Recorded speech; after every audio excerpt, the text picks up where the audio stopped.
The third of Konami's recent compilations brings together 10 titles in the Run and Gun Contra series.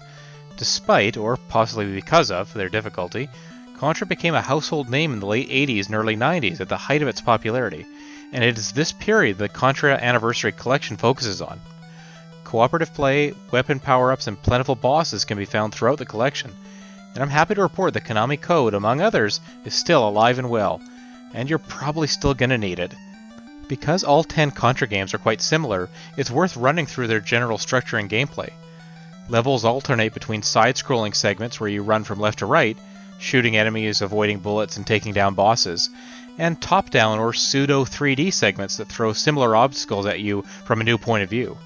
You can pick up weapon upgrades such as the famous spread gun and flamethrower, and these often make bosses a cakewalk, but you lose them upon death, so keeping a weapon throughout a given stage is the real trick. One hit from anything will kill you, so you have to be patient, skilled, and cautious as you mow down your foes. 1987 and 1988 saw the arcade releases of Contra and Super Contra, respectively. While both games are more visually appealing than their NES counterparts, they only take up about a middle third of the screen, so everything feels a little more condensed. Making up for this in a small way is that the action proceeds a little more slowly. Given that these are arcade games, they don't have any cheat codes, but you can choose from 4 difficulty options before booting them up, and of course you can give yourself as many credits as you like before actually heading into the first stage. Even better is that when you lose all your lives, continuing from that point puts you right back to where you died. Contra and Super Contra are still very much playable today, with the only real issue being their restricted screen size. The Arcade Classics Anniversary Collection, also from Konami, eventually got an update for Tate mode, but as of posting this review, the arcade Contra titles are not playable with this vertical orientation. The collection includes 3 games across the NES and Famicom platforms: Contra, the North American version, Contra, the Japanese version, and Super C. The 2 console versions of Contra are almost the same as the arcade version, but without the same screen size restriction. They also have slightly longer stages and differ graphically. There are a few differences between the North American and Japanese versions that are also worth noting. Put simply, the Japanese version is much better. It has cutscenes in Japanese, extra in-game animations, and an animated map screen not unlike the one used in Ghosts and Goblins.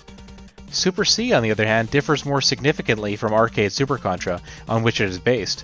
It has 3 unique stages and a new final boss, and of course it has the NES's 8-bit graphics. The inclusion of the 2 regional versions of Contra is a little surprising given the superiority of the Famicom version, but this is one of the major issues with the collection as a whole. Half of the titles are similar or almost the same as the other half. Operation C is the lone Game Boy entry in the collection, even though it wasn't the only Contra game on that platform. As we've seen with the 2 such games in Konami's Castlevania Anniversary Collection, Game Boy titles look surprisingly great on the Switch, and Operation C is no exception. The game consists of only 5 stages, which are heavily inspired by those from Super C, but the gameplay is fun and tight, very much comparable to the home versions of Contra. Having never played it when it first released, I was really impressed with Operation C, and I probably would have loved it as a child. The music of Contra is also pretty faithfully recreated here, but of course it doesn't have the co-op of every other title on offer in the bundle. The last 4 titles in the package are essentially only 2 games: Contra 3, The Alien Wars, and Contra Hardcore. The 2 other titles, Super Probotector, Alien Rebels, and Probotector, respectively, are just PAL versions that change human characters into robots and alter certain story elements. The gameplay is basically the same across each pair. For what it's worth, another difference is that the PAL games give you the option of playing in the original 50Hz, or what they call Turbo 60Hz. That said, Contra 3 was one of the standout action games on SNES, and it plays just as well here as it did at its original launch in 1992. It adds climbing mechanics, screen-clearing bombs, and the ability to carry 2 different guns at the same time. You can even press both shoulder buttons simultaneously to jump up and down while firing both guns all around the screen. Contra Hardcore released in 1994 on the Sega Genesis, and was the first Contra game on that platform. It introduces some really neat elements to the series in the form of different playable characters that each have their own characteristics and weapons. Even more interesting is the addition of branching paths that can alter the ending of the game. Because of this, it's a shame there's only one save state you can use, or else you could create multiple saves at the different forks in the story. It goes without saying that hardcore fans of the Contra series will love having 5 different games, and may even appreciate the version differences in the other 5.